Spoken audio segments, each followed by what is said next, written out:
แค่จับลมปึ๊บแต่ว่าความนึกถึงลมหายใจบ่มีเลยแต่ว่ามันนั่งอยู่ในความรู้สึกอันเรียกว่าปิติเกิดเข้าไปในฌานที่สองเลยพอมาผ่านฌานที่สองแล้วบางคนบอกว่าได้เป็นทุกคนเด้อเป็นบางคนก็อาจจะมีนิมิตเกิดขึ้นเลยเดี๋ยวส่วนมากสิหลงนิมิตไปหลายมีความเพลินไปเพราะมันเป็นของเป็นตะเบิงอยู่มันเป็นของประหลาดโดยเฉพาะนิมิตสวยงามเห็นนางฟ้าเห็นเทวดาเห็นวิมานต่างๆหรือเฮาสิมาปล่อ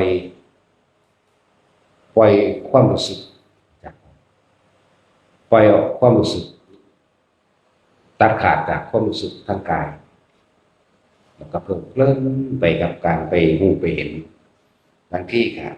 ไปเบิ่งในลักษณะว่าพวกกินเนอรี่พวกนักฟ้าพวกสัตว์ทิพย์ปลาหิมพานต์บอกเข้าใจไงมันก็ว่าสัตว์หิมพานต์ต่างๆเห็นกิเลสเห็นนาคเห็นยังที่แปลก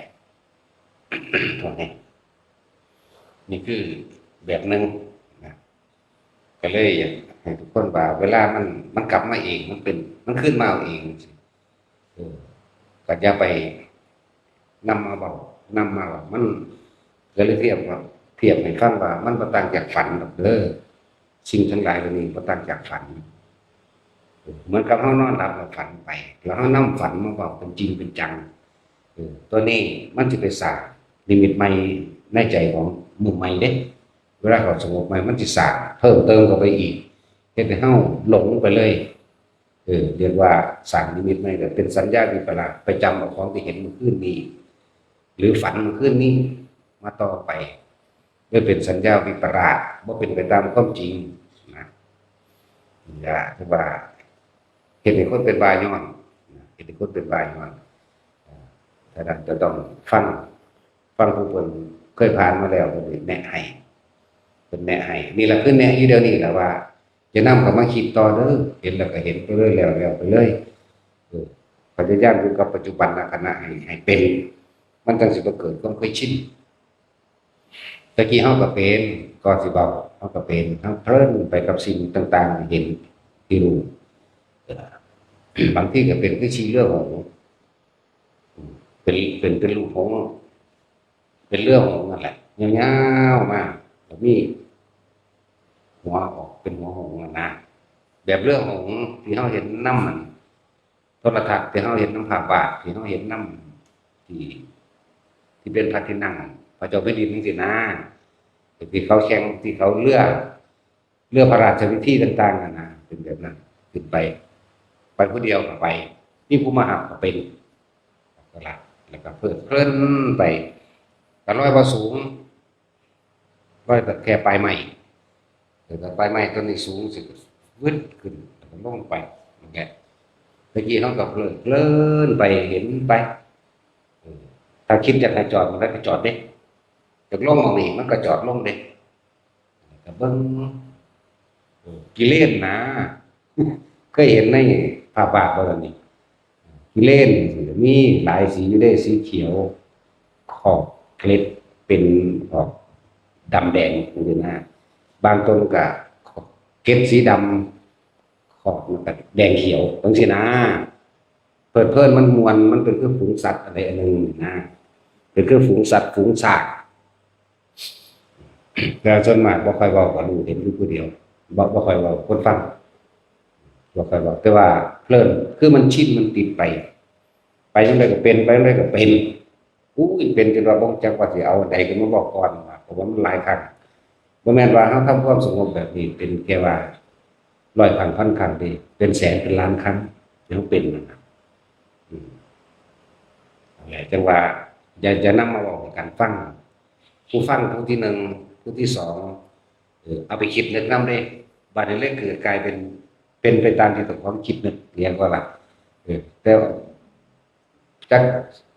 เลยเทียบว่าอย่ามาเว้าถ้าเอามาเว้าแบบตอนที่เฮาเว้าเฮาสิจำภาพเนาะเห็นบ่เฮาสิจำภาพไปพร้อมเลยเป็นแบบนั้นแบบนี้นี่คือเว้าเรื่องนี้ก็จำภาพมาเว้ากันแต่ว่ามีความลบทิ่มอยู่ว่า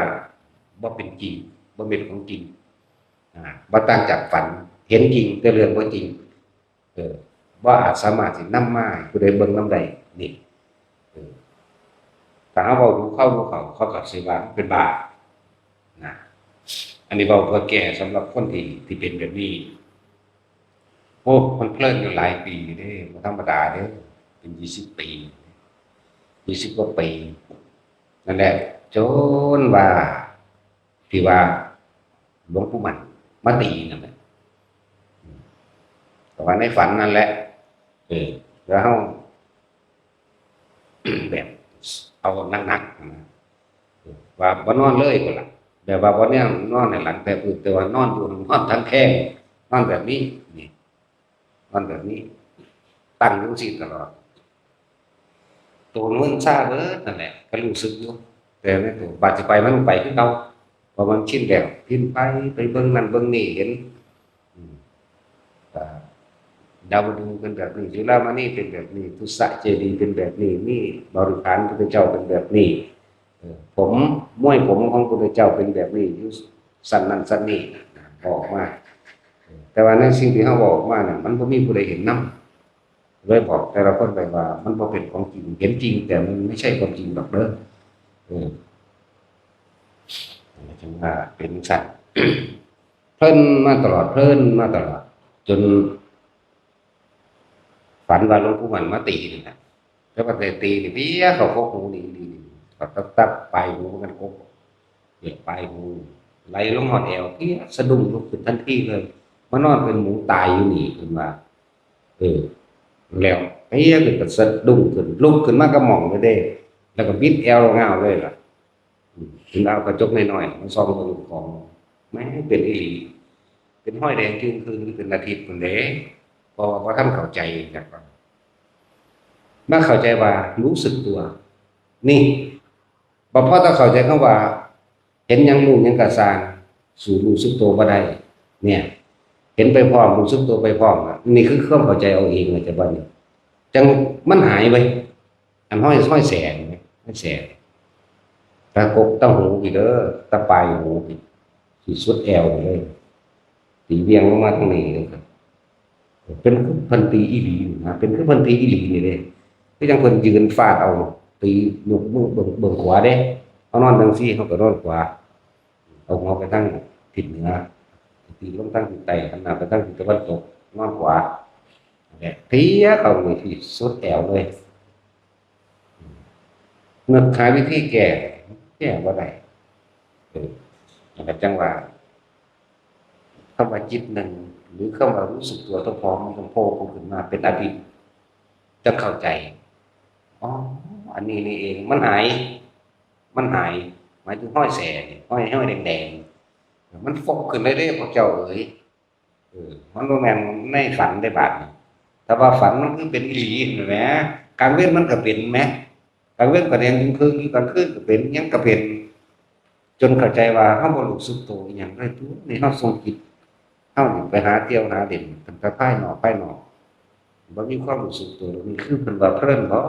อ๋ออันนี้นี่เองเหรอเอ้าพอถ้าเข้าใจตัวนี้ได้เฮ็ดใหม่เห็นคือเก่าแต่ว่ามีความรู้สึกตัวนี้หายเลยฟึดหายเลยนั่นแหละจังว่าให้ทุกคน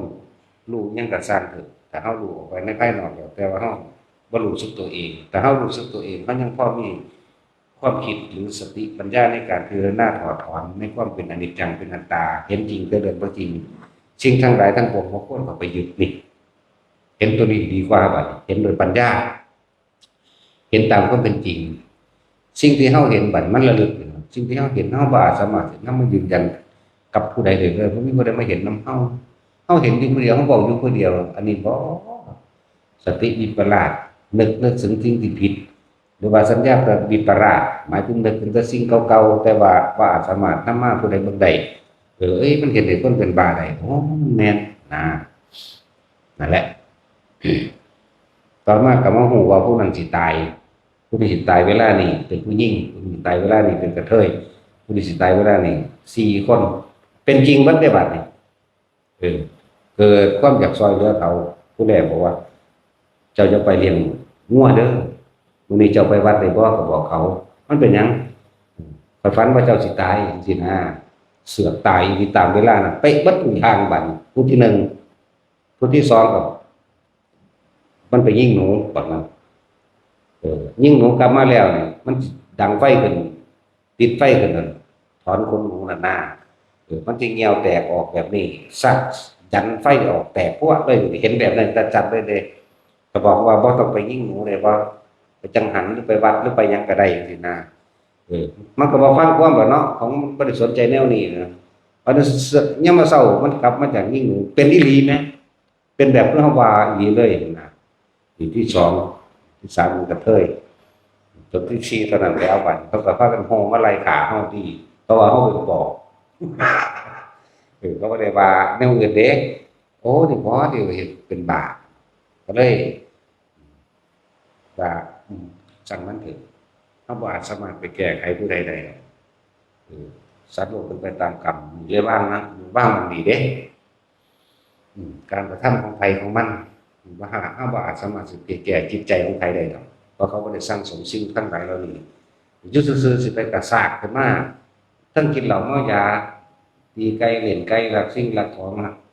เขาหาอยู่หากินจังซั่นเฮาสิไปบอกทำไมเขาฟังนะว่ามึงอย่าไปเด้อจังซั่นซี่มันบ่รู้เรื่องบ่เข้าใจหรอกนะนั่นแหละหลังจากนั้นมากอ่ะบ่บอกเลยแต่ว่าค่อยเบิ่งอยู่ว่าจริงหรือบ่จริงก็เลยบ่ปากก็เลยว่าจริงก็สร้างบ่จริงก็สร้างเฮาควรนี่บ่ควรสิเข้าไปถือเอามาบอกใครอีก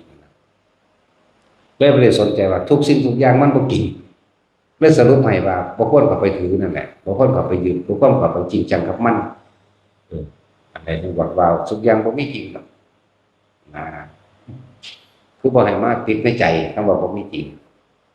แหละผมบอกแต่ละคนไปเด้อสำหรับคนที่เห็นนิมิตมากๆพยายามทำความรู้สึกตัวอายุในความรู้สึกตัวเห็นทั้งที่มีความรู้สึกตัวเฮาสิมีสติปัญญาความคิดขึ้นมาพามาแทรกได้เด้บ่คือบ่รู้สึกตัวเด้ไอ้บ่รู้สึกตัวนี่มันไปเลยมันไปแบบฝันของเฮาไปจนชินบ่แห้งแล้วเด้เบิดแล้วนั่งฝ่านั่งบ่ฝากก็เลยนั่งผีนั่งเปรตมันเห็นเบิดนั่นแต่ว่ามันบ่จริงเพราะเฮาบ่ไปจับออกมาผู้ใดเบิ่งได้ไงบ่อาจสามารถสิบอกนี่อยู่นี่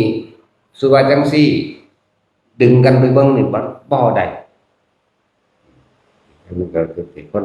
หรือว่าสัญญาวิปลาสก็ว่าก็เลยเฮ็ดให้คนเป็นบ้าได้มันจะว่าบ่เว้าหูสู่กันอีกอันนี้ก็บ่ค่อยเว้าดอกบ่ค่อยเว้าแต่ว่าเอามาแก้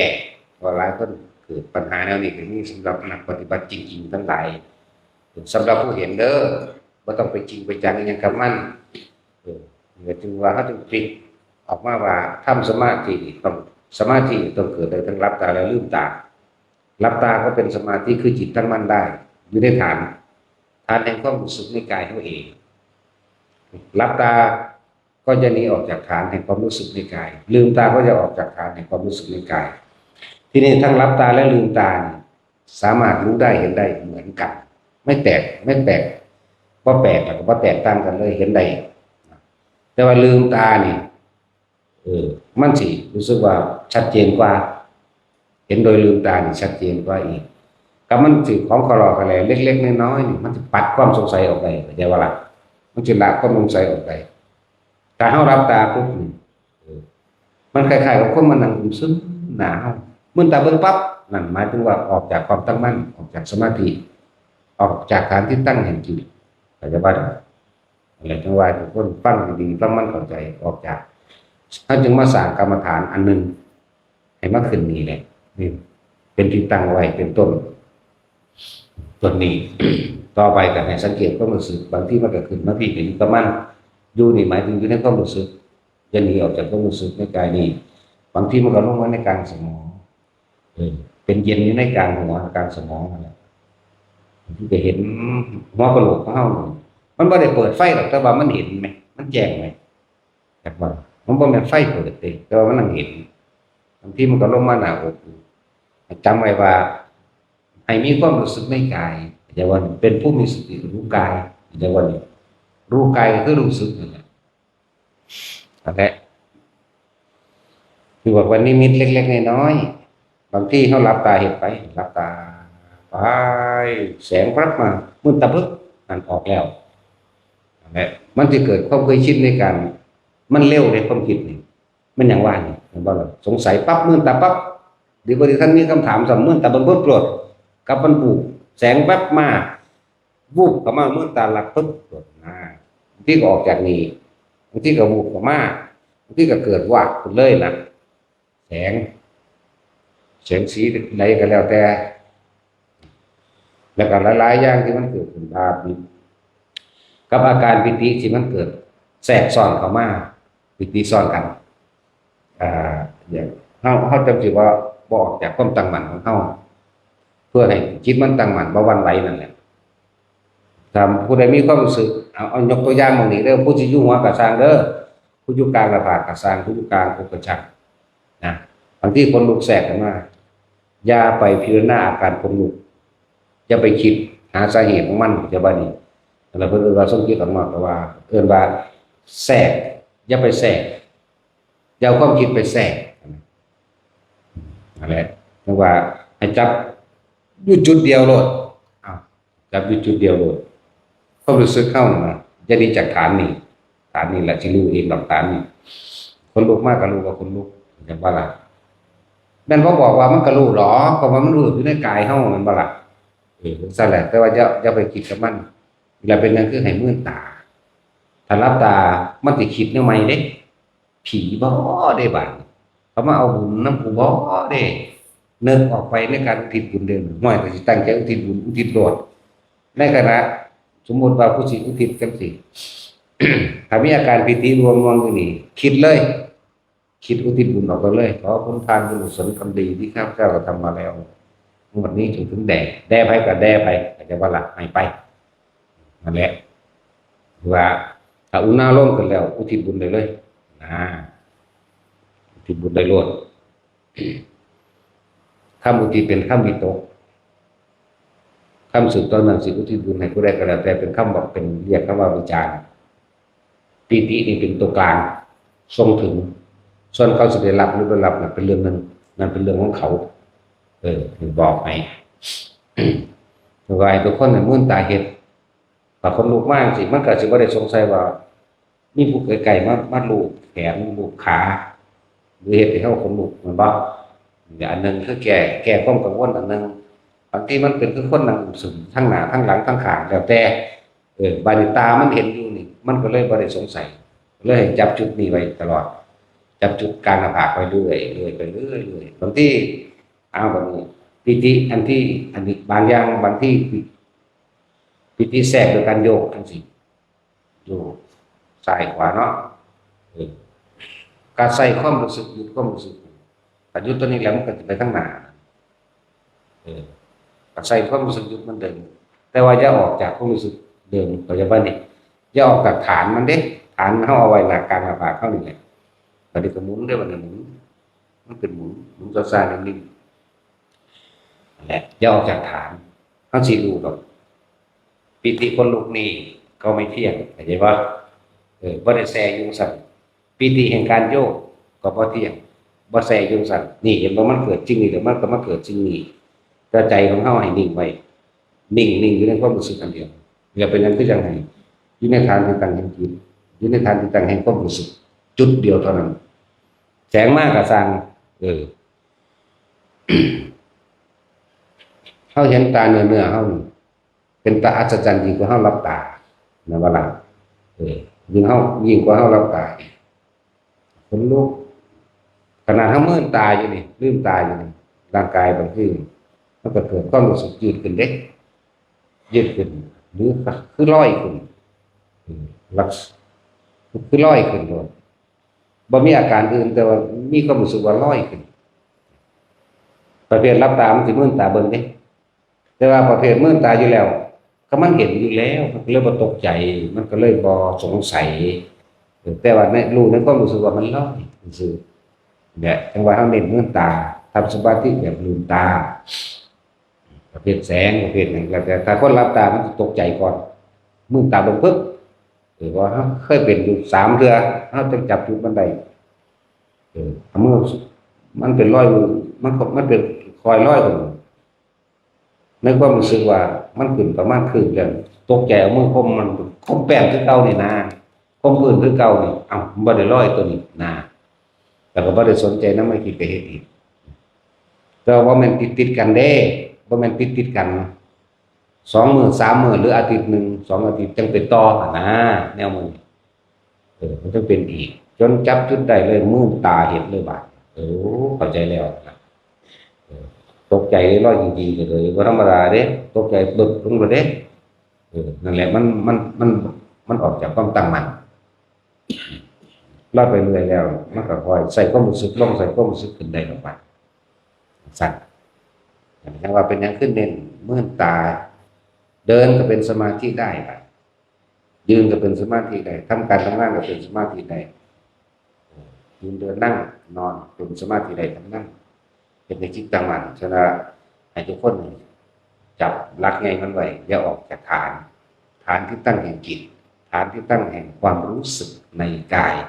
เดี๋ยวมาตั้งใบนั่นเป็นการมาผ่าเขาเองเนี่ยนวงกันไม่แน่ใครจะดีแต่ดูถึงว่าทุกคนที่ได้หนีตอนนี้เป็นทุกคนหล่ะเข้าใจแล้ว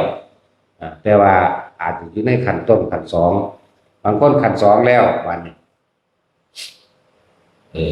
ตามธรรมดานี่ความเคยชินล่มเก่ากับปุณณะล่มเกิดเห็นปะบางอย่างก็จะสึกมันก็ขึ้นได้ว่านะว่าล่ะนั่นคือขั้นสองแล้วจะถอยหลังมากปล่อยเลยปล่อยลูไปเลยลูอย่างรู้สึกตัวนี่นี่แหละขึ้นหัวกระชังกับปล่อยรู้สึกตัวลงอาการอกกระชังปล่อยรู้สึกตัวอย่าคิดคำว่าปล่อยคืออย่าคิดแทรกแซงจะไปหาเหตุผลกับมันจะไปหาว่าเกิดจากหยังนี่สำหรับพวกรับตานิมิตมันสิมีมาสำหรับผู้บ่มีนิมิตก็คิดเอาตัวแต่ว่าก็เป็นความรู้สึกเด้บ่ล่ะบ่เห็นสวรรค์บ่เห็นนรกบ่เห็นนางฟ้าบ่เห็นเทวดาบ่เห็นหลายๆอย่างนั่นแหละแต่ว่าสิไปตื่นเต้นกับความรู้สึกจากคนนั้นมันสอนกันเด้มีนี่แต่มันน่วงอยู่กลางที่ระภาคเราคือคนลูกสอนว่าจังซี่นะบ่ไปเห็นอื่นๆดอกอันที่เป็นของภาพแปลกประหลาดต่างๆนั่นบ่เห็นมีแก้ให้พวกเข้าใจว่าเห็นจริงแล้วก็เอามาบอกกันคุยกันมันเห็นเป็นว่าได้เด้อของเฮาก็มีอยู่เด้ล่ะเนาะซอยแหน่มันมาฆ่าผมซอยแหน่มันมาแล้วพูดแหลมมากับปลายางมาเข้าในครัวของเฮาก็มีอยู่แล้วหรือผู้หนึ่งบอกว่าท่านได้พ่อได้เรียนลงตาเทพกำลังสิขึ้นเทศนาพระเทวดามาฟังธรรมยังสั่นครับเพราะว่าเตือนเรื่อยๆปุ๊บอ๋อไหนมันก็อ๋อเขามาดีกับเศร้าเลยนะคือแม้นสิ่งทั้งหลายแล้วนั่นเลยว่าอุปจารสมาธิคือสิ่งที่อุบัติขึ้นระหว่างทำการจิตที่ตั้งมั่นดีแล้วสิ่งนั้นอุบัติขึ้นมาเฮาแล้วไปคิดหาเหตุผลกับสิ่งนั้นเลื่อนว่าบ่ตั้งมั่นเลื่อนว่าทรงจิตออกนอกก็ว่าแทรกแซงในการรู้กันเห็นก็ว่าเด้อแต่ละคนนั่นน่ะบ่ให้นำเข้ามาคิดบ่ให้จริงบ่ให้จังหยังให้จริงจังแล้วมันเป็นกับมันเด้โดยอยู่เมืองการได้เอากันเด้อบ่ธรรมดาเด้มันขึ้นกกไม้เด้มันขึ้นกกไม้มันนำเอาแสงธรรมธรรมดาบอกนั่งหลับตานี่แหละนั่งสมาธิแบบนี้ก็แค่นี้ตัวเฮาดูไกลๆนะประมาณ100 เมตรเห็นลุกแล้วบั่นลุกแล้วว่ะพวกเฮาเห็นมื่นตาเนาะลุกแล้วแม่งบั่นไปแล้วบั่นพระเจ้าข้าแล้วย่างแล้วย่างแกคือจังซี่ความเด้ว่าน้ำเอาดึงกระซากไว้จังหัวขึ้นมาบางคนกระทันบางคนที่เฮาบ่ได้อยู่ใกล้พูดอยู่เชิงกกไม้โอ้ยมึงขึ้นไปหยังว่าแสงธรรมนั่นแหละเพิ่นนำเอาแสงธรรมสั่นแล้วตกเหวเพราะว่าเป็นหยังดอกแต่ว่าบ่ได้สูงปานใดประมาณ6-7 เมตรประมาณนั้นบ่เป็นหยังตรงแห่งชาติคุ้มครองไว้อยู่บ่ให้แข้งขาหักขาปวดได้ เขาอยู่ในชาติของเขาอยู่นั่นแหละจังว่ามรรคสิทธิชาติไปเถิดตกกระตกตั้งหูงากับมีเด้อยากว่าล่ะตกกระตั้งหูงายินแต่เสียงห้องของคนมันตกหิวตกผาเนาะเสียงห้องกันอยู่พุ่นเนาะมันสะท้อนมากกับเขาก็เข้าใจว่ามันอยู่พุ่นเขาก็ไปพุ่นตั้งแต่มันอยู่ใกล้ๆดีเสียงห้องซอยผมแน่เลยนั่นแหละนํหาพุ่นไปพุ่นไปทั้งพุ่นมันกันห้องแล้วเสียงมันกันสะท้อนขึ้นไปพุ่นมันอยู่แมงได้จังยังกลับขึ้นมาจะมีกับมีโตนเถียงหน้ากับมีโตนเถียงหน้าแหลมคุณเลยกับมีแหลมบักหันนี่ลีนี่เด้แต่ว่าแปลกประหลาดแต่ว่าก็บ่ต่ำพกไหมแหลมบักหันมาเด้ซอยแหนมันจะข่าวผมซอยแหนมันจะข่าวโอ้ยเอิ้นกันผู้ลัดไปทั้งคุณแล้วหมดแล้วลัดซอยกันแน่นเป็นกัน4มัน5มัน3มันทั้งมันก็รู้จักแล้วเพราะว่าอย่างตอนที่เฮามาสันข้าวกินข้าวแล้วก็สิคุยกันเพิ่นสิเว้าแต่เรื่องนิมิตจังว่าล่ะถ้าเบิ่งแล้วมันสิเป็นบ้าไอ้มึงว่าแม่นอีหลีกันกระซิบกันไว้อย่าหนีไกลกันเด้อถ้าเบิ่งแล้วมันสิเป็นบ้าเฮาบอกบ่ฟังเด้มันมีแต่เถียงจริงๆจังๆเขาเลยเด้มันบ่ฮู้เด้ว่าเฮาเห็นของมันอีกเถียงจริงจังถ้าเบิ่งแล้วสิเป็นบ้าถึงคำบอกเนี่ยบ่แม่นบ้าอีหลีดอกมันบ้าไปเลยดอกแค่สัญญาวิปลาสซื่อๆดอกมันแก้ง่ายอยู่นี่ก็ซอยแหนมขาผมซอยแหนมขาผมนั่นแหละมาแล่นประกันเลยแต่ว่าแล่นรับตาแปลกประหลาดมันก็ต่ำผมไหมนี่นะมันแหละด้วยเหตุแบบคุกขี้กับมูพวกมูขณะหลายๆกันนำประคองเอาตะมูลายหนีแมงไปผู้เดียวซะก็เลยบ่สนใจได้หมักไปผู้เดียวนั่นสั่นนำเอาตะมูคนมันคุ้นเคยกันมันลืมกันมันสิครับมันบ่ได้ฟังความเฮาเด้มันอยากฮู้กว่าเฮาอีกมันจดคำสอนไว้เป็นบักแถวยาวจดเป็นหนังสือพุ่นเด้จด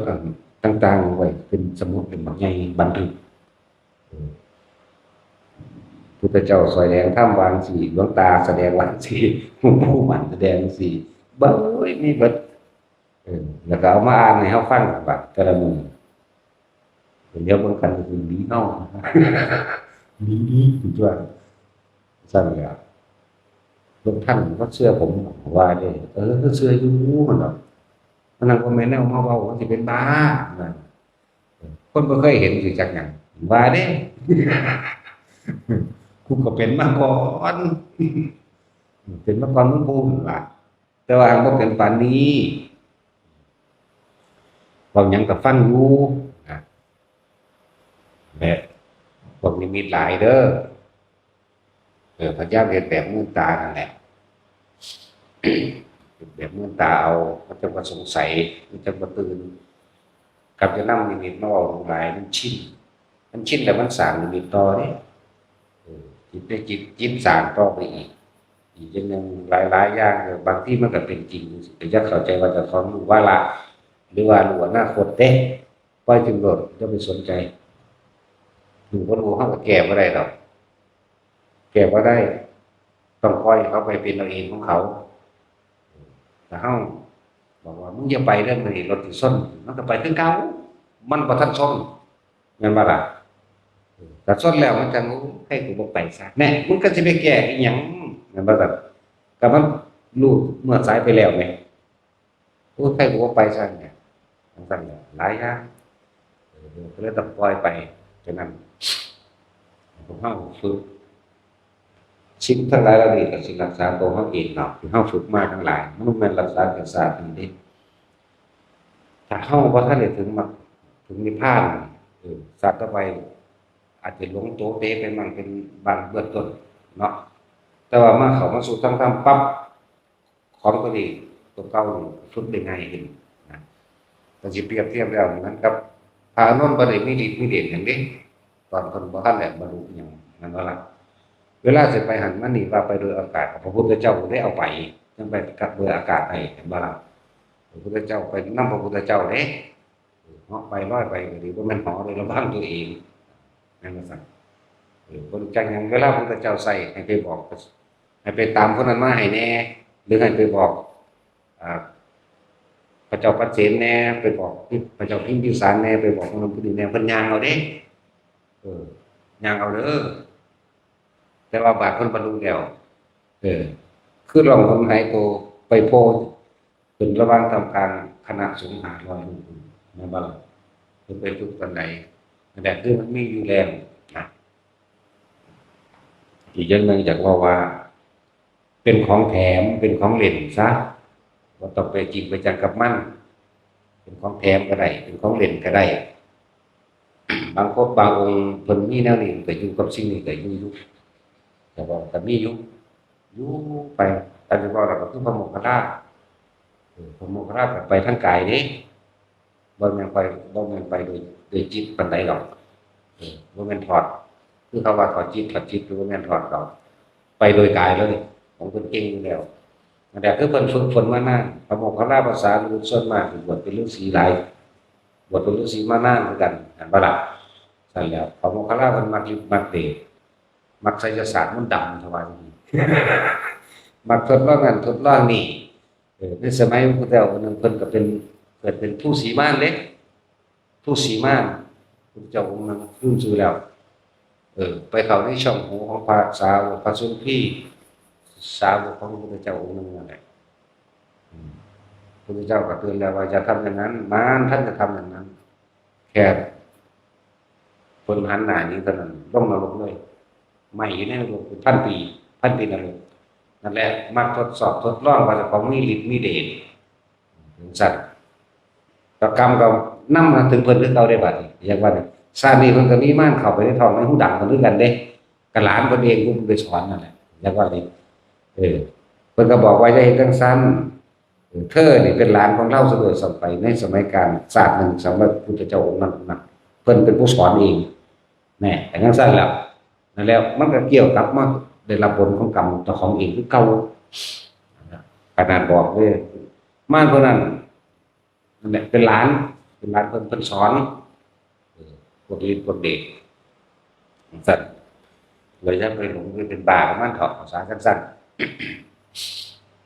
เขาว่าฮอดภาษาพุ่นน่ะให้เราคนถือแบบเบิ่งสุดยอดแม่นบ่เขาว่าภาษาของเล่นของแถมจักว่าล่ะคือคนสิซื้อรถจักรยานก็บ่ถอยหมอของเขากูบ่ซื้อเนาะโหบ่ได้แพงได้ก็สร้างว่าต้องแถมหมอของเขานั่นแหละอันตรงโลดเนาะละความเห็นต่างๆโลดละความจริงต่างๆโลดถือว่ามันมีอยู่จริงโดยความคิดเข้าไปยึดมันคือมันว่าอันนั้นจริงละออกเลยบ่ต้องไปสนใจบ่มีหยังจริงเท็จอย่างบ่มีสิ่งใดที่รั้งยั่งยืนบ่มีสิ่งใดมั่นคงบ่มีความมั่นคงบ่มีความแน่นอนหรอกมีแต่ความเปลี่ยนไปและอนัตตานั่นแหละผู้ใดเห็นโลกเป็นสุญญตาใดเห็นเป็นอนัตตาใดมันก็บ่ไกลบ่ห่างจากพระนิพพานมันถึงความตายก็เป็นอนัตตาด้วยกันแล้วก็มันถึงความตายมรณะนุสติมันถึงสุญญตามันถึงอนัตตาเวลาเกิดเหตุการสะเทือนใจจังซี่น้อมเข้ามาโลดทุกอย่างมันกี่ลังอย่างนี้ทุกอย่างหาความแน่นอนบ่ได้ส่วนแล้วก็เกิดดับเท่านั้นนี่แบบนั้นและสำหรับผู้มีนิมิตหลายก็อย่าพากันเอามาเว้ามันบ่จริงจักอย่างดอกเฮาบ่สามารถสินำผ้าไปพิสูจน์ได้เด้บ่ล่ะมันสิเกิดกลายเป็นความเคยชินของเจ้าของเองเรื่องติดชนิดเป็นบ้าได้บอกภาษาโลกว่าเป็นบ้าได้บอกภาษาธรรมเพิ่นว่าสัญญาวิปลาสเห็นผิดจากความเป็นจริงเพราะสิ่งที่เห็นมันบ่จริงมันบ่อาจสามารถนำสิ่งที่เห็นได้สัญญาคือความจำนั่นมันบ่อาจสามารถนำตัวนั้นมาให้หมู่พิสูจน์ได้บ่ล่ะมันบ่แม่นก้อนหินที่ถือไม้กันเบิ่งได้แหมแต่ว่าก้อนหินยังเอานี่ก้อนหินนี่มันบ่ล่ะซั่นแหละอันนึงถือว่าแม่นเฮาสำหรับผู้มีอุปนิสัยหูเห็นก็หูเห็นคือเก่ามันมืดตาก็เห็นคือเก่ามันคิดตั้งมั่นดีแล้วมันเป็นของมันเอาเองดอกชาติใดก็สร้างของมันดอกมันเห็นดอกเห็นอยู่เรื่อยๆย่างออกมาจากพวกไม้หน่อไม้นี่เห็นเบิดแต่นี่แน่นอนมันไม่เห็นดอก นะโมมันยังเห็นไหมย่างเข้าไปในเสามันก็ยังว่าอยู่ยังสั้นแล้วพอสิพูดว่ามันนั่งรับตาเห็นหมดก็บ่แม่นมันทรงฌานหรือมันเข้าฌานเห็นก็บ่แม่นมันก็ย่างไปธรรมดามันนั่นแหละจังว่าล่ะมันก็เห็นแล้วมันก็เบิ่งซื่อๆอยู่ได้ล่ะถ้ามันคิดมันก็ย้านมันแล้วถ้ามันบ่คิดมันก็บ่ย้านกล้าก็ไม่เกิดกลัวก็ไม่มีได้ล่ะมันก็เห็นดูอยู่เด้มันบอกว่าเป็นซื่อนั่นแหละองค์ชาติมันก็ครอบไว้อยู่เก่าว่าซุมื้อมันเฮ็ดอยู่แล้วของมันเด้มันก็เฮ็ดอยู่แล้วของมันว่าจะบ่แม่นได้บานบ่เฮ็ดมันก็เฮ็ดของมันอยู่ในหั่นผีคือมีขาเดียวมันพองว่ามันพิการรถชนมันก็ตัดขามันออกมันเต้นแบบไหนเต้นให้เบิ่งเด้ดัดไปแบบนี้แหละนี่ก็เห็นแล้วนี่แหละผีว่ะก็มันเองนั่นแหละแม่นอีหลีนี่ผีว่ะหัวแบบตอนนั้นน่ะกะให้มันมั่นใจอยู่ว่าแม่นว่าเห็นแต่ว่าบ่ให้มันไปถือเอาว่าเป็นจริงเลยว่าเวียนไปทางใหม่ซะก็ปัดออกบ่ให้เป็นจริงจังเพราะมันสิมีคนใส่เห็นมันเห็นเก่ารู้สึกซื่อก็เห็นสูงสำใดมันก็บอกถึงเดือนถึงตัวเขาก็เห็นคือกันแต่ว่าเขาพยายามว่าพ่อแม่นคือบางอย่างก็บอกว่าแม่นมันถึงรักใจบางแม่นอยู่แต่ว่ามันบ่จริงหรอกมันเป็นภาพลวงตาไว้อยู่แล้วครับ3 เดือนอยู่แล้ว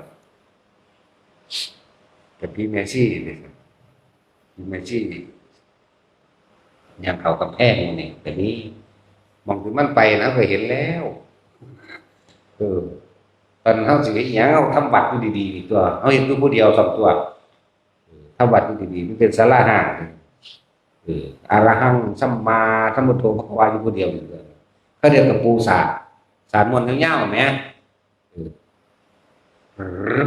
สุดปึ๊ดผืนที่2สุดปึ๊ดเดี๋ยวมันรู้ปากกระทองทำบัตรไปแล้วเดี๋ยวกันกู้สาเดี๋ยวกู้สาเขาบ่สนใจแล้วมันซักสากใส่เฮาตีสากขึ้นน้อยๆมันซักใส่เฮาห้วยอีห่านี่บาดเดียวเท่านั้นปึ้งไปเลยเด้อล่ะบ่ได้ว่าหยังเด้อล่ะก็ว่าห้วยอีห่าตอนนี้คือก็ปิวไปเลยก็เห็นว่าโตมันปิวเข้าไปในหางแล้ววันที่2ก็เอาอีกพูดไปค่อยเป็นโตนี่เด้บ่แม่นเสียงเด้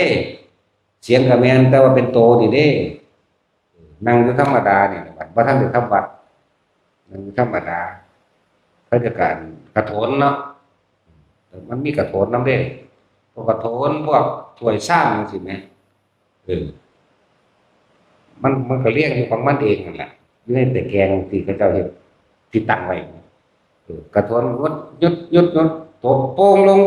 หน้าเด้ถ้าก็บ่ได้สนใจก็บ่รู้เขาบ่คิดหยังกระโถนแน่เขาเรียกว่า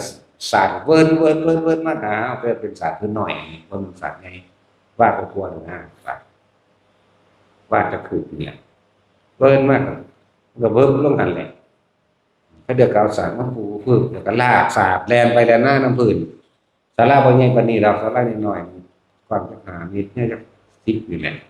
ศาลาน้อยๆไปทำวัดถึงเราทำวัดเป็นผู้เดียวนี่แหละเวิ้นมากเสิร์ชมากก็มีเบิดแล้วทั้งเกี่ยวกับบัดนี้มันกระโถนมันสิสูดใส่พื้นเด้อันพื้นปูนนั่นบ่แม่นบ่ได้ปูกระเบื้องเด้บ่ได้ปูกระเบื้องเด้อมันกระตูดมาเฮาตำเปิ้งอะไรนั่นแหละจังซี่ก็มีแต่ว่าถ้าบ่คิดหยังก็บ่เป็นหยังเฮ็ดโดยบ่ได้คิดหมายด่าก็ได้แบบบ่ได้คิดเด้ด่าแบบบ่มีอารมณ์เจาะจงน่ะแหมว่าอีห่านี่นะมึงสิตายซ้ำสองเด้นี่จังสิก็ว่าอยู่ก็ปรากฏกายขึ้นมาให้เห็นดีๆเด้อล่ะโอ้ยขี้ร้ายคือกันนี่ว่างามดอกเฒ่าๆหน้าก็เหี่ยวๆแห้งๆจอยแต่งามเชิงมันดูมึงขี้ร้ายปานนี้ไว้ อีผีมึงเอ้ยมึงสิหนีไปไสก็หนีเด้อคิดซ้ำนี่แหละเคยมึงยินแต่เสียงห้องว้ายๆอยู่ทางในนั่นแหละอืมปันมันยังบ่ยอมได้มือใหม่มาอีกเด้ตอนมันหนีเฮ้ยมันว่าจังซี่ล่ะเว้าซ้ำนี้มันเว้าได้ซ้ำนี้พาฮอดหมู่มามีหมู่พร้อมคือระวังดีๆเด้อบ่ก็มีหมู่เด้อชวนหมู่ไปเป็นเด้อเฮาก็ไหว้พระแล้วพระธรรมวัดก็ธรรมดาใกล้สิจบแล้วเวลาเฮาไหว้เกาตีนนั่งเด้อเอามือมากรีดสะกิดตีนเฮานี่นะแล้วก็ถีบล่ะ แต่ว่าตอนบ่ได้ใส่เจตนาอีหยังก็ถีบไปซื่อๆเหมือนกับคือเฮาตบยุงโดยบ่ได้ตั้งใจอย่างนี้มันเบียดก็ตบไปโลดจังซี่นะอันนี้มันก็เกาตีนมันก็ถีบไปโลดคือกันเดี๋ยวกูทำวัดจบก่อนว่ะถ้าวัดจบแล้วสู่กันทั่วไปผมบ่ได้สู้ดอกเอามึงมีลิ้นมีเดชเท่าใดพากันเห็นดูว่าเดี๋ยวหัวเราะคิกๆแคกๆมี1มี2มี3มี4มีฮอดเด็กน้อยฮอดเด็กน้อยเด้บัดนี้บ่เขาตั้งถ้วยตั้งชามเป็นไม้ดอกเป็นลานเป็นไม้จักว่าเป็นตะเป็นไม้แล้วก็ตีห่างๆแล้วก็เอาสอดไว้นะก็ตบเปิงๆพวกนั้นก็ล้มลงเด้นั่นน่ะก็เด็กๆน้อยก็หัวเราะกันคิกแคกๆมาแล่นมาหาเฮานี่แล่นมาใกล้ๆก็หายไปแล่นไปอีกอัน2 4นี่ก็เอาอยู่นี่แหละกวนอยู่นี่แหละนะเฮ็ดศาสตร์เว้าเลินไปเลินมาเด็กน้อยก็เล่นเพราะเด็กน้อยเชื่อเรามีแนวนี้แต่ว่าบ่จริงพอเฮาก็ไปดึงลากคอมาให้หมู่เบิ่งนำบ่ได้นะแหละจังคุยจังถามบ่ได้ใส่ปากเว้าใส่ความนึกเอาถามมานั่งลงดีๆนะต้องใส่เจตนาเด้ว่ามานั่งลงดีๆอีนี่มาโดยอำนาจเจตนาเอาดิมากันนั่งลงเด็กน้อย2 คนก็นั่งลงข้างๆก็ถามบักนี้มึงเป็นหยังอีนี่มึงเป็นหยังตายนะตกน้ำผู้ใดตกก่อนผู้น้องตกก่อนผู้เอ่ยลงเอาตายน้ำตายน้ำกันอันนี้สินี่เอาอีหยังโอ้ยเป็นเจ้าของวัดเป็นหลวงยา เป็นเจ้าของวัดอันนี้เป็นลูกมืออันอีกคนหนึงนี่เป็นผู้ทำตามคำสั่งเนี่ยนั่น140 คนเสาปักมักลงในวันน้ำ140 คน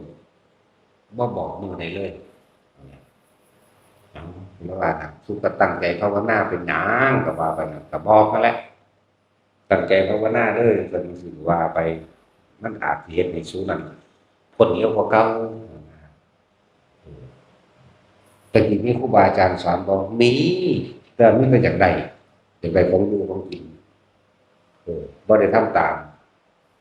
สอนดีก็หลวงพ่อดีมันว่าก็สอนดีกว่าสู้ก็บ่เฮ็ดนำมันจากใดมีแต่แนวจากใดแล้วใส่เจ้าเล่ห์ใส่มัญญาใส่ลายมือภิกษุสงฆ์สามเณรแหละจังซี่ก็มีแต่อุทิศบุญให้ก็พอเย็นอยู่ดอกบุญอันใดที่กูเฮ็ดมาทั้งเบิดสู้มีส่วนเอาใดสู้ก็เอาเด้อก็บอกกูได้ล่ะสิสู้เข้ามาใกล้กูได้นี่กูเปิดซื่อๆเด้ก็ว่าอยู่เด้ล่ะปล่อยให้สู้บ่อยู่นำกูสู้ได้ความสุขความเย็นเด่นสู้เล่นหัวเราะคิกๆแก๊กๆได้อยู่นี่เด็กน้อย2 ตัวนั่นน่ะไปก่อนนี่อุทิศบุญแล้วมึงสิไปเกิดแล้วเด้ล่ะบางทีก็ไปคือกันเกิดเป็นหยังไม่เห็นเขาจังซี่เกิดเป็นควายบางทีสิไปหยังก็เฮ็ดสั่นสองร้อนกับหมาก็ดีก็อยู่ในจังซี่มันหิวว่าโอ้ยไปหนองไม้บ่ได้ไปบ่ได้ซั่นน่ะมันสิไปก็ไปแล่นไปน่ะก็ยังไปตบนั่นเบิ่งอีกอยู่แม่ตอนแล่นออกไปแม่แล้วก็หายไปเลยตบห่านน่ะห่านถ้วยห่านจานตัวจานก็ยังมีอยู่เด้มันเก่าๆก็สั่งยังมีอยู่เขาจะเหน็บไว้ในช่องน่ะนะแล่นไปตบเปิ้งๆแล้วหายไปอีนี่บางนี่แล่นไปนำพุ่นเต็มเปิ้งก็หายไปคือกันจังซั่นแหละมันก็มีอยู่แต่ทั้งหลายแล้วนี่ครับก็ว่ามันบ่จริง ก็มันเป็นดึงข้อเขามาให้เบิ่งบ่ได้อันพวกแม่ซี่สองอันมันเก่าล่ะน้ำอยู่ส่วนเด็กน้อยมันบ่ปานใดเฮาให้มันไปแล้วมันได้บุญพอไปก็ไปตามกรรมคือเขามันแนวจังซั่นแหละคนสมรสสังเวชไปเด้อความสมรสใจของตนเองเกิดเป็นหยังกระทุกข์ทั้งนั้นก็คือเป็นเปรตชนิดปรจัตตูชีเปรตอันพวกนั้นเด็กน้อย2ตัวแต่ว่าเปรตตัวนั้นนั่งอยู่ถามว่านั่งบันไดสู่คนมันก็บ่บาปเพิ่นน่ะทุกสุขลงทั้งสองสู้อยู่ใกล้ผู้ใดผู้ปล่อยให้สู้เข้ามาเอาซื่อๆเด้นะซ้ำกูสิให้สู้ไปคุณนึกให้สู้ไปซื่อๆสู้ก็ห้องเจ็บปวดไปเรื่อยๆว่าซั่นล่ะมันก็มีเป็นแบบนี้อยู่หนองคายค่ายผู้ลังกาถ้าเขาบ่มางถิ่นเด้ออยู่อันตัวอยู่ใต้เขาวัดหลวงปู่ว่างทิตาสาโลบ่แม่นตัวบนตัวล่าง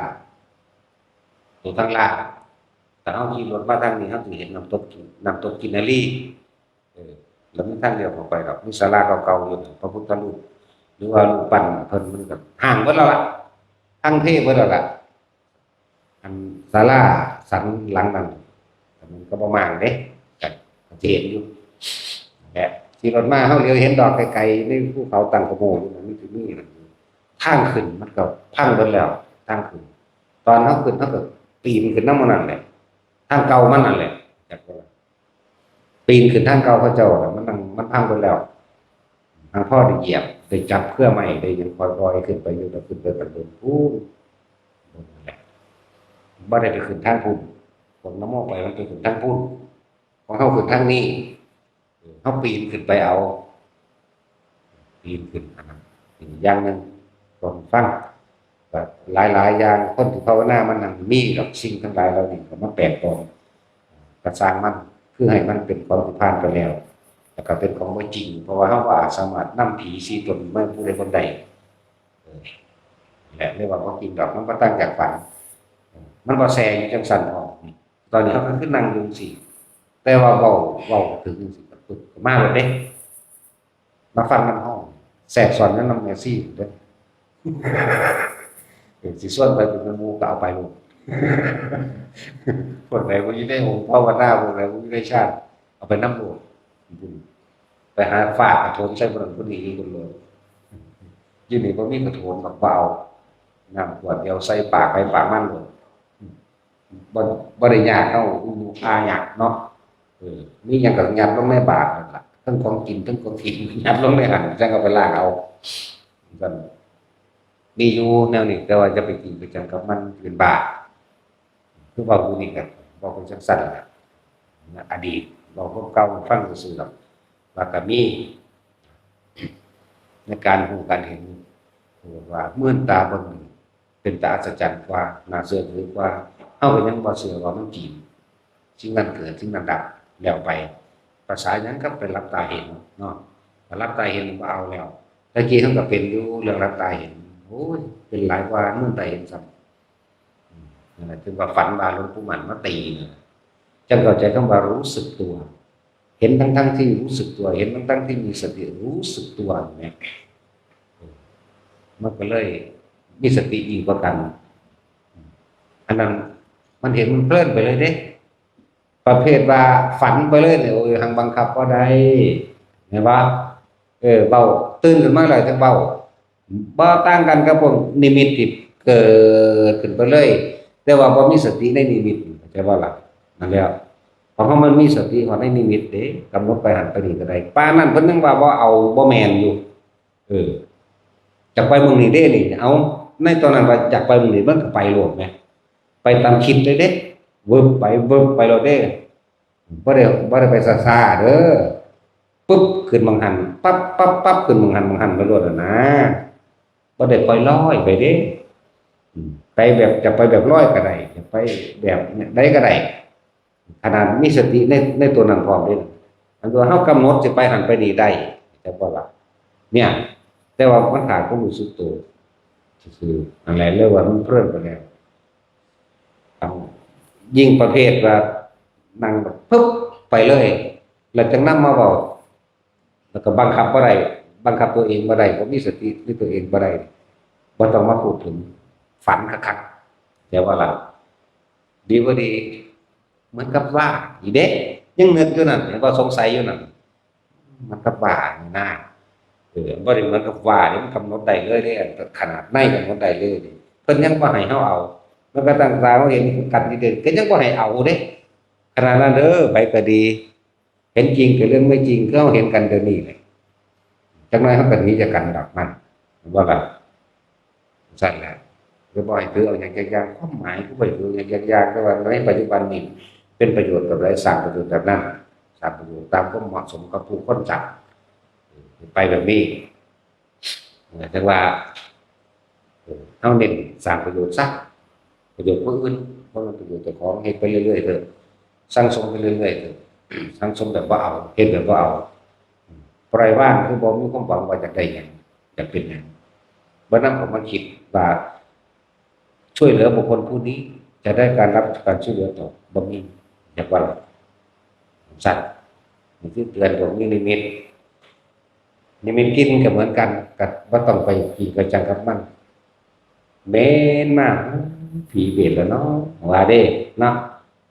เม้นก็รู้โลดเม้นก็มันคงจักคือดอกกินหยังก็ได้ก็คงจักคือดอกว่าต้องไปคิดมันหูคือดอกโดยสัญญามันนะบ่ล่ะ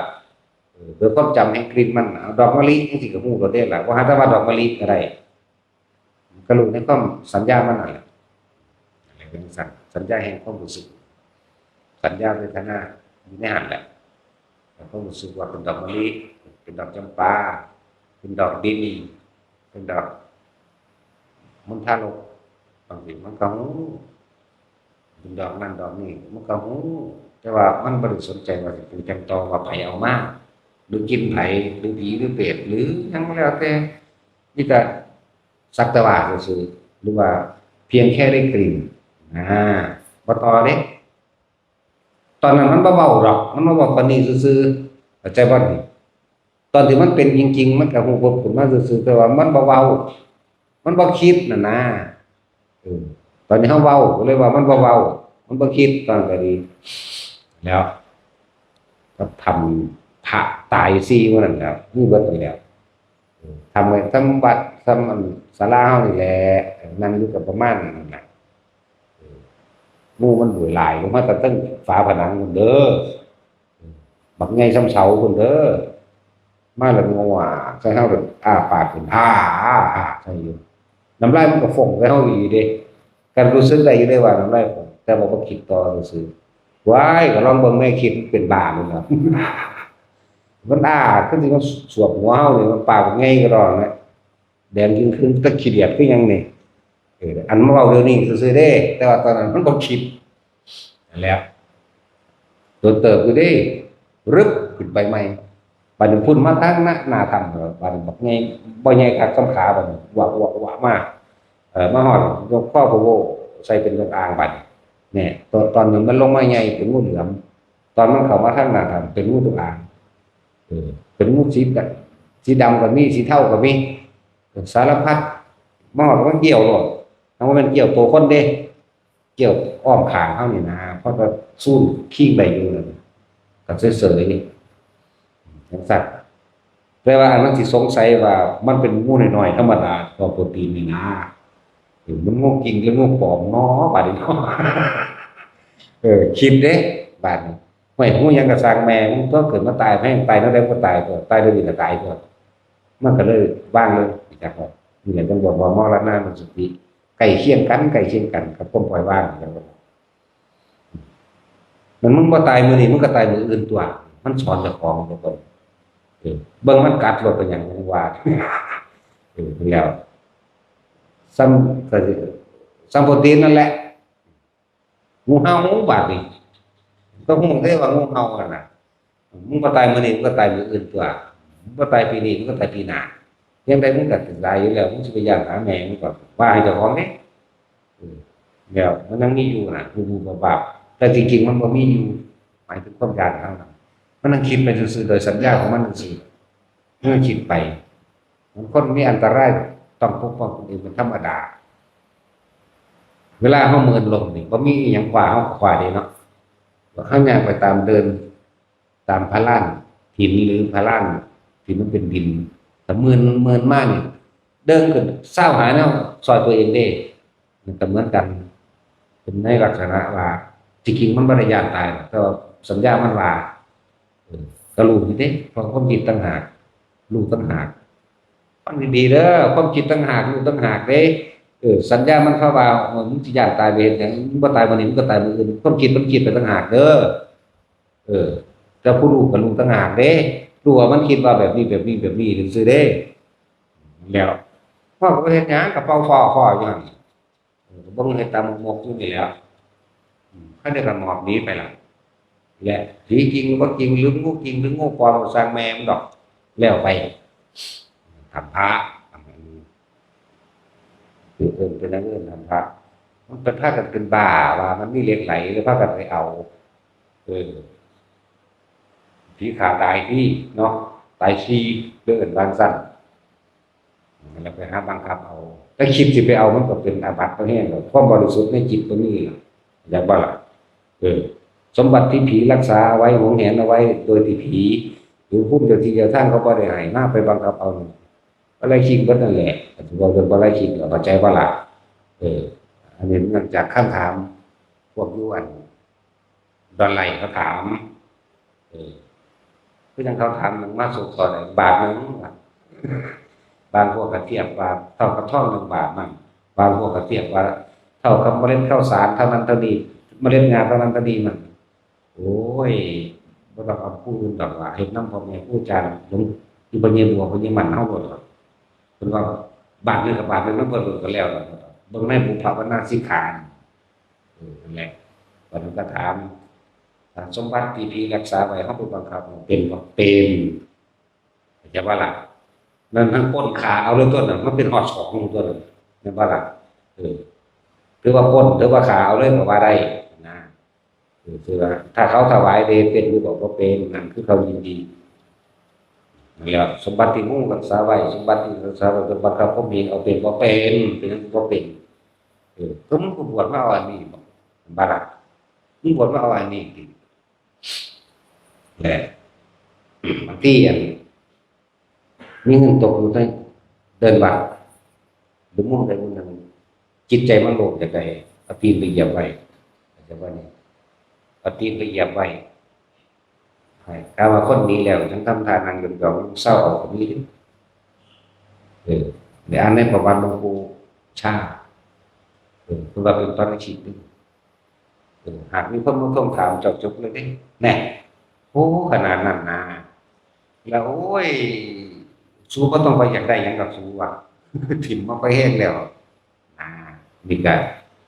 อีกแบบนึงบอกไว้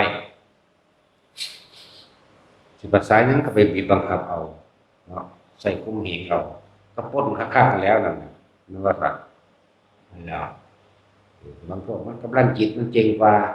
เจ้าก็บอกว่ามีคนเป็นปลาดอกเจ้าจะได้ไม่แห้งมึงว่าไปพอพาไปว่าผู้สละอ๋อแม่นบ่สั่นแปลว่าผู้สละออกก็มันไปหาเอาถ้าเขาให้ก็ให้ไปอย่างนั้นเหมือนบ่ต่างจากคนดอกก็คือเฮาเป็นคนเอาเงินคนนี่แหล้วเนาะพากันไปอ่านมาตั้งแต่ดูแล้วเขาเจ้าเทียบเท่ากับทองบาท1 เด้งไว้ก็จะไปลักเอาพ่อบาทหรือจะไปลักเอามันตอนมันท่องราคา50,000กว่ากับลักแค่50,000กับพ่อมันจังบ่เป็นสิเอาอีหยังเดี๋ยวอ่านในประวัติหลวงปู่ฝันมักแตงโมปลูกใกล้กันคนละแดนเนาะมันจะเครือมักแตงโมของแดนนี่มันก็ไม่รู้พี่หมากมันก็ไม่ใหญ่อยู่สวนของอีกผู้มีศรัทธากับองค์ปู่พี่เพิ่นก็เข้าใจนี่เพิ่นบ่รู้เด้นี่เพิ่นบ่ได้รักเด้นี่แต่ว่าเพิ่นบ่รู้เพิ่นก็เอาไปพาแล้วก็เอาไปถวายหลวงปู่ที่หลวงปู่บ่เอาดอกปู่กินดอกของที่รักมันก็งงตัวของคนบ่ได้รักแม่เนาะสวนเพิ่นก็เต็มอากลากอยู่ก็ได้ไรมึงคิดเบิ่งดีแล้วบ่มึงก็บอกว่ามาทางใดมันบ่แม่นของมึงเด้มึงไปเบิ่งใหม่เด้อก็ใครแน่ว่าเพิ่นจำได้ว่าเพิ่นเอาแค่มื้อเดียวมันจะต้องมีส่วนเจ้าของบ่เข้าใจ เดินหน้ามาเบิ่งกันนะเป็นจังไดเดินหน้ามาเบิ่งไล่เครื่องเบิ่งแล้วไล่เครื่องแล้วพี่เงามันอยู่สวนเขาแต่หน่วยมันเครื่องมันมาพี่โอ้ยก็สมเพิ่นว้าวอันนั้นเพิ่นมีตาทิพย์หูทิพย์เนาะเออจังซั่นแล้วก็เลยว่ามันเกี่ยวเนื่องกับเขาเจ้าถามนำก็เลยตอบความสงสัยให้ถ้าสงสัยบัดนี้ สมมติว่าเข้าไปบิณฑบาตยินเสียงไก่ห้องอ้อ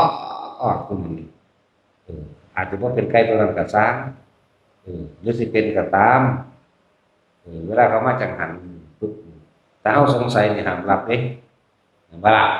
เลยบอกเขาว่าห้ามรับมันรู้สึกอยากกินอีแมงปานนั้นตัวบาดนี่เดี๋ยวอื่นบ่มีกินบ่สำหรับนะบางอ้ออ้อแต่สงสัยผมว่าให้รับ สิภาษาหยังกับพวกว่ามื้อนี้สิไปกินข้าวปลาเด้อก้อยกุ้งเด้อเพิ่นจัดหาเอาเองบอกเขาขาเอาเองอีกต่างหากที่บ่ดีมันเจ็บปากของเขามันดังไฟขึ้นจุดไฟขึ้นย้อนปลาก็เผากินเองอยู่โอ้ยเป็นตัวเลยล่ะนะเห็นบ่ล่ะหรือบางที่เขาบอกมัมกินข้าวปลาเด้อจะลาบปลาดุกไปกินจังซี่ก็รับบ่ได้เด้นี่แม่นบ่ซั่นสิไปว่าหยังกับเขาไปจัดเอาเองเนาะเขาป่าหน้าเฮาเดี๋ยวสิไปกินข้าวปลาตรงหน้านำว่าเด้โอ้ยนั่นแหละพวกผีพวกเปรตที่เห็นติดละลายกับพวกนี้แหละจักว่าล่ะจัดหาเอาเองโดยการขาดสัตว์นอกบำรุงกับตัณหาความอยากของเจ้าของเองพวกนี้เดี๋ยวเขาบ่ได้ส่วนเขาส่วนว่ามันก็ผิดมาแห้งแล้วนี่ส่วนเขาไปนี่ทั้งนักก็ไปอีกก้อยกุ้งเขาโยนปลาขึ้นมากับถิ่มลงไฟจี้เอาเองเนาะสิไปนักเก่าๆอีกอะไรพวกติดอะไรก็ติดแบบนี้แหละเวลาเพิ่นกินเข้าไปใหม่ลงท้องเด้อใหม่ลงในท้องเรียกว่าสังฆทานนรกนี่นรกพระทำผิดบ่แม่นพระดอกคือสุดทำผิดเห็นแก่อยากเห็นแก่กินเห็นแก่ปากเห็นแก่ท้องบ่เพียงหน้าแล้วก็บ่ฝึกหัดบ่ศึกษากินลงไปแล้วมันจะเริ่มห่อนตั้งแต่ข้อกระเดือกมาห่อนนี่แล้วมันจะใหม่ออกมาเด้ใหม่ท้องนี่ออกมาเลยก็เลยว่าจะเห็นแก่ปากกินได้เด้อซื่อๆได้ไปกินทานไฟในนรกเด้นี่บ่ได้เว้าเล่นเด้นี่เว้าตามหูตามเห็นมาจริงหรือบ่จริงก็ไปพิสูจน์เอาเองพิสูจน์แนวใดก็นั่นแหละไปหากินข้าวปลาคือว่ามาแล้วหรือว่าซั่นสุดก็ตายลงไปเอาเองโลดตายไปเบิ่งจังซั่นมันจะเป็นคือว่าบ่เนาะสั่นล่ะตามเห็นเด้นี่ตามหูมาจริงหรือบ่จริงก็ช่างแต่ว่าเพียงแต่ว่าเว้าฟังนะจักสิ่งใหญ่ฮู้บ่มันตายจะที่แรงนี่ไปเบิ่งมันสิได้มีโอกาสขึ้นมาบอกเฮาบ่ล่ะมื้อเดียวอยู่ได้หันโอ้ยเอาคือว่ามื้อเดียวอยู่ได้หันจัก 2,000 ปีแล้วสุดไปบอกไปเข้าไปในพลาดแล้วก็มีดิ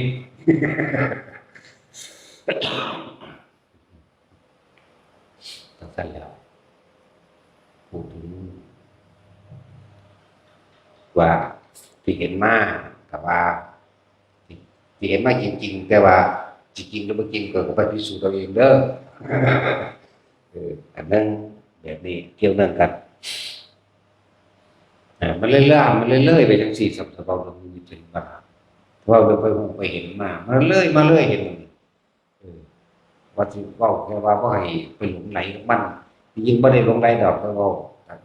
แต่สิ่งที่เราเห็นนี่เราบ่ได้เห็นแบบลับตาบ่ได้เห็นแบบฝันบ่ได้เห็นแบบกำหนดบ่ได้เห็นแบบกำหนดได้ดูได้แบบกำหนดตัวเองได้เนี่ยสามารถตอบถามกันได้ประเภทฝันว่าที่จังหวัดถามเขาว่าจังซั่นจังซี่แบบนี้แหละหยุดบ่แม่นอย่าว่าฝันแม่นหรือบ่แม่นก็สร้างบ่ได้เอาจักอย่างแก่สำหรับผู้เพิ่นติดขัดแนวมื้อนี้พิมพ์ให้เบิดแต่สิเฮาสิฟังพุทธพจน์ที่พระพุทธเจ้าไว้อย่าให้เขาเบี่ยงเบนเธอแม้ว่าจะปรากฏเราตถาคตนิพพานระหว่างทางอย่าให้เขาอย่าให้เขาเบี่ยงเบนจิตใจของเธอแม้ว่าจะพบแม้กระทั่งมารดาและบิดาตัวเองก็ช่างอย่า ให้จิตใจเอ็นเอียงเดินไปว่าเป็นความจริงคนนี้มันบ่ธรรมดาเด้คือเพิ่นให้เฮาฮู้ซื่อๆมันความหมายแหมบ่ให้จริงแหมในระหว่างทางที่เฮาทำสมาธิอยู่นี่นะในระหว่างทางที่เฮาสงบลงไปแล้วไปฮู้ไปเห็นนี่แหมก็สิเว้าตามที่เฮามีสติระลึกได้หรือกำหนดตนเองได้คือให้รู้สึกตัวเห็นรู้สึกตัวก็เห็นด้วยพร้อมแต่สิ่งที่เห็นนั้นบ่ให้เขาไปถือเอาว่าเป็นจริงอย่าเบียดเบียนไปไหนอย่าให้มารดาและบิดาที่เขาเห็นเบียดเบียนว่าเป็นความจริงหรือแม้กระทั่งเราตถาคตก็อย่าให้เขาเหนี่ยวรั้งหรือเบียดเบียนจิตใจของเธอได้แปลว่าเพิ่นให้เฮาตั้งมั่นให้เห็นซื่อๆอย่าหนีออกจากฐานให้ความรู้สึกนั่นก็เลยว่าทุกคนฝึกแบบเมตตามีสติระลึกได้ในการเมตตาสามารถตอบโต้ตัวเองได้ในการเมตตาหรือตอบโต้ผู้อื่นด้วยการเมตตาก็ว่าสตินั่นแหละเนาะแบบเบิดเนื้อแปลกันก็ละว่ารู้สึกโตไปนั่งกำหนดเจ้าของใดนั่งตอบโต้กันใดนั่งแหมประเภทฝันมันบังคับอะไรได้นั่นมันตื่นมาแล้วมันตั้งเบาประเภทนิมิตที่บ่รู้สึกโตก็เหมือนกันไม่ต่างจากฝันอันนี้ประเภทว่าสามารถเหมือนกับเข้าไปเองนี่เข้ากับเป็นมาแล้วก็ยังบ่ให้เอาไหมเข้าสิกำหนดไปหันไปนี่เข้าไปได้เลยเด้นี่ไปเลยแบบนี้ได้เลยเด้นี่สิหน้า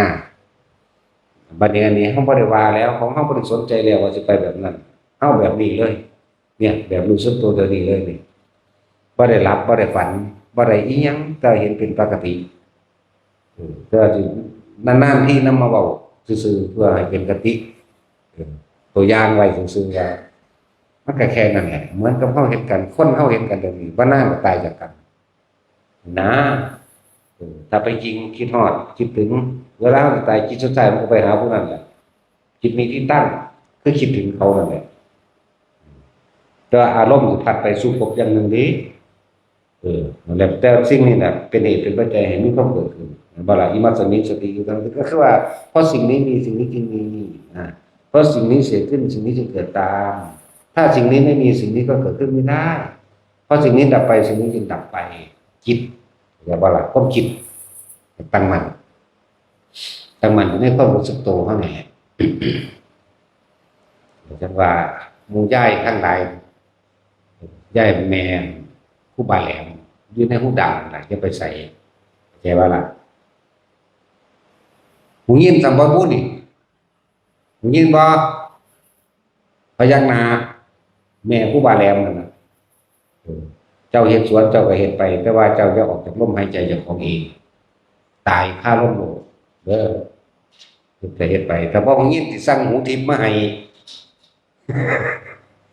ผู้ใดหูหนวกอยู่นี่ถ้าให้มันหนวกอีหลีเด้ว่าทำทานหนวกจะเอาไปให้ผู้อื่นเด้พวกหนวกแถลงหนวกอีหลีเด้ศาสนาเกี่ยวเพราะว่าศาสนาเด้ชาตินี้หนวกเด้คือบอกให้ถ้าผู้ใดหูบ่ดีหูบ่ยินเด้อก็บอกว่าบอกม่วนอยู่ในครัวบอกไม่ยิ้มบอกผู้ใดที่อยู่ในครัวนั่นแหละไอ้ปุ๊กปิ๊กมื้อนี้ก็บอกเขาจะได้สั่งมาให้สั่งมาเพื่อให้เฮาได้ยินแน่ยินเสียงขอดาเพราะว่าเทศเด้ผู้ใดหูบ่ดีบอกมาสั่งหูผิดมาให้เป็นเชิงเครื่องซอยฟังให้เฮาเข้าใจแต่จังว่าให้เดี๋ยวนี้ออกจากหูดังเด้อเจ้าน่ะหยังก็สร้างอยู่ในหูดังเล่าอยู่ในหูดังเล่าอยู่เจ้าสิดึงหญ้าเจ้าสิพ่นดินเจ้าสิเฮ็ดหยังเรื่องเจ้าก็สร้างที่นี้ออกจากกายลมหายใจมันคือกายในกายมันอยู่ในหันน่ะบางทีมันก็เดินหน้าขึ้นมากลางหัวมันในหัวมันหน้าอกมันก็อยู่ที่ตัวของมันยังก็สร้างหูดังไว้ก่อนจักว่าล่ะเจ้าผู้ดังบ่เด้อนี่ สูดลมหายใจเข้ามันก็เย็นเข้าแม่นทางออกมันก็เย็นคือเก่าเหมือนกับบ่ได้หายใจสุดซ้ำไปแต่ว่ามันก็เย็นไปเย็นมานี่เย็นอยู่ในนี่แม่ฮะใจสงวนก็คือกันนั่นแหละมันไปคิดฮอดลมสีเด้จักว่าล่ะ งั้นลูกหลานตายมันลูกหลานนี่คือยังเขาหลับยังสั้นแล้วตายไปตายมันหมดตายแน่นอนนี่แล้วไปก็เลยในสงวนก็เหมือนกันนี่หูดังนั่นแหละตายในหูดังมันก็เจ็บก็ปวดออกไปก็ดีแล้วก็ไม่ได้กลับมาเกิดมาตายใหม่หรอกส่วนเรื่องข้างบ้านนี่จังทุกคำต่างๆมันลูกแจ้งวัดระดับไปก็ดีแต่ว่าเหตุจังไหนปัจจุบันกูจีในหูดังใดนี่เนาะแล้วฝึกตนเองอย่างแล้วว่าเตือนแต่ละคนก็ผู้ใดหูหนวกก็บอกเขาถึงสั่งหูทิพย์มาให้หูที่เขาขายน่ะแต่จะจิเขาใจว่าหูทิพย์ยักษ์อื่นดีคือเลยบอกผมยิ่งนะสั่งหูผมมีมาให้สิ่งที่มีค่าสูงสุดของวัตถุสิ่งเหล่านั้นก็ได้มีค่าสัมธรรมะเลยอยากให้พวกเจ้าได้ธรรมะจะเป็นความจริงให้พวกเจ้าถึงความจริงให้พวกเจ้าทำความเข้าใจเข้าใจตัวเองแหละว่าเข้าใจผู้อื่นดอกพอธรรมะเนี่ยเข้ามาละตัวเองได้ละตัวเองออกจากความเห็นผิดละตัวเองจากความเห็นถือพอมันธรรมดาเด้ละออกตัวเองจากสิ่งทั้งหลายทั้งปวงมันจะสัมมากับบริยึดมันจะมิจฉากับบริยึดอีกแต่ว่ายึดสัมมาก่อนทีแรกแต่สุดท้ายแล้วอยู่กลางมันบุญก็บริยึดบาปก็บริเอาอยู่กลางมันอีกผิดก็เบาถูกก็เบาว่ารู้ได้บริยึดยันตัดสินว่าใครผิดไปถูกได้สิ่งทั้งหลายเหล่านั้นพวกเจ้าเป็นผู้เข้าไปรู้เห็นเองที่เสือบ่เสือกระซางเนาะคือบอกให้ฟังเสือบ่เสือกระซางแล้วสั้นแล้วเสือบ่เสือกระซางพวกเจ้ากลับเข้ามาในเย็นในหูดังเจ้าของคนเฮาบาดสุดท้ายจักว่ามันมาอะในหูดังเบิดนั่นแหละเป็นหยังก็บ่เห็นให้มันชินโลดพวกเจ้าสิมีสมบัติมากมายเพียงใดก็ช่างเถิด